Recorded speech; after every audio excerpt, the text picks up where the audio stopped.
I'm here with a very special guest at the moment. This is someone I get asked about more than anyone else I've worked with in late night. Wherever I go in the world, probably once a day, people come up to me and say, "What's the deal with Jordan Schlansky?"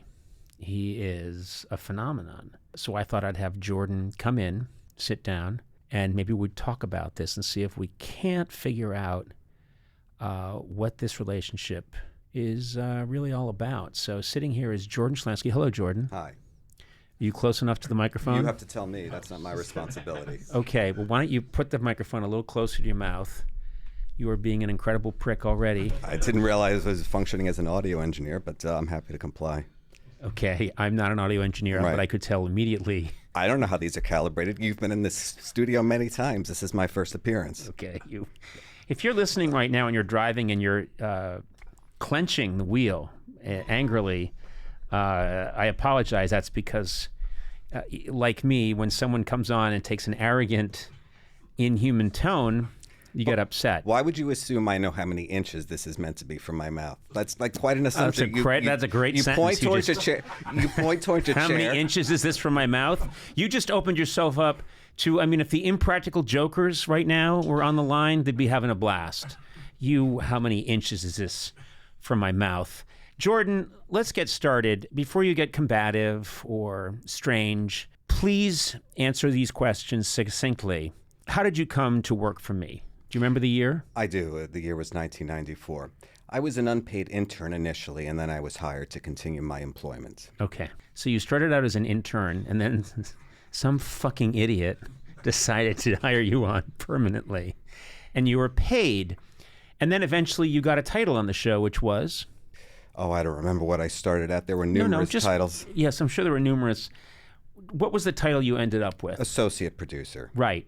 Man, if there's ever been a vague term, it would have to be associate producer, because we started using you on the show. And when I say using you, I mean featuring you as a personality, because you're so unusual. I think it was Frank Smiley. I'll give Frank Smiley the credit.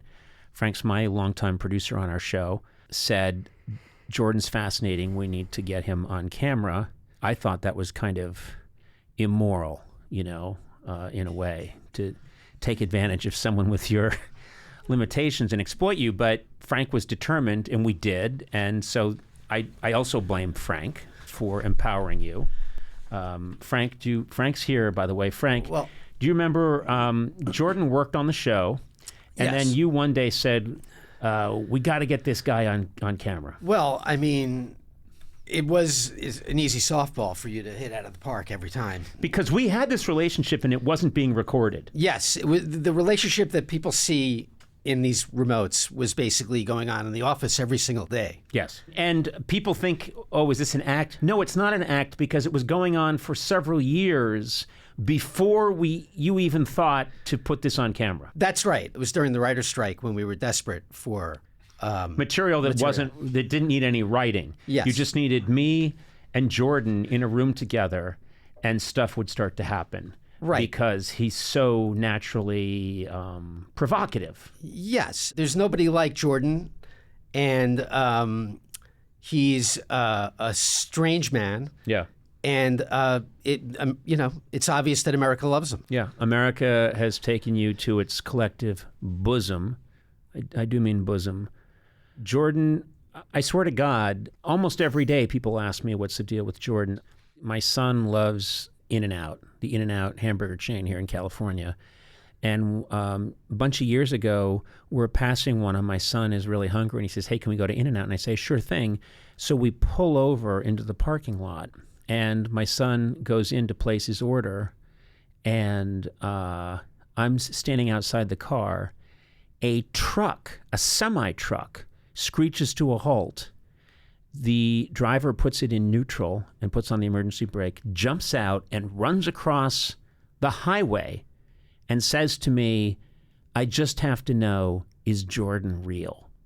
That's the kind of, this guy put his life in danger to find out if you are real. I still don't have the answer. I still don't know exactly what you did on our show. What does an associate producer do? What was your job? What did you do for us? Why did we pay you? Well, across the entertainment industry, the title associate producer is somewhat variable. I had a multitude of responsibilities geared towards the smooth operation of the show. Okay, again, what a cloud of nonsense. Well, I could tell you what one of my responsibilities was not, and that was not to explain to you what I do. Okay. Oh, okay. So that was not your job. Let me explain to people listening right now, if you're familiar at all with the defense mechanisms behind a modern nuclear sub. Here's how it works. If it's attacked, what happens is that the enemy ship fires a torpedo at it that homes in on the large metallic structure that is the sub. As it gets close, one of the things that the sub that's being attacked can do is it can shoot out a lot of metal shards and junk out of the side, and that distracts the missile so it veers off and attacks the junk that's been emitted and doesn't hit the actual sub. That's what you do. Every time I ask you, what do you do for a job, you open your mouth and you eject a bunch of bullshit, and it misdirects the question. The question explodes harmlessly off in the briny deep, and your sub is saved. And you seem to take pride in your own ignorance as to my responsibilities, as if this is something you should be bragging about, not understanding what your employees do. It's not my responsibility to explain to you and to belabor every detail of what I do. The real question is, what are you doing right now? What are you doing to fill your time? I'm doing a Sirius XM. Do you realize what an honor it is to get Channel 106? Do you know it was on Channel 106 before I took it over? Do you consider this a full-time occupation? I don't know. I'm really enjoying it. And I think you're just bitter that you're not able to skim any of your own cashola off my Sirius XM gig. I think you're angry that you can't be associate producer of Sirius XM Channel 106. I'm indifferent. I'm here to answer the questions that you ask me. Well, I love it when indifferent people start shouting at me.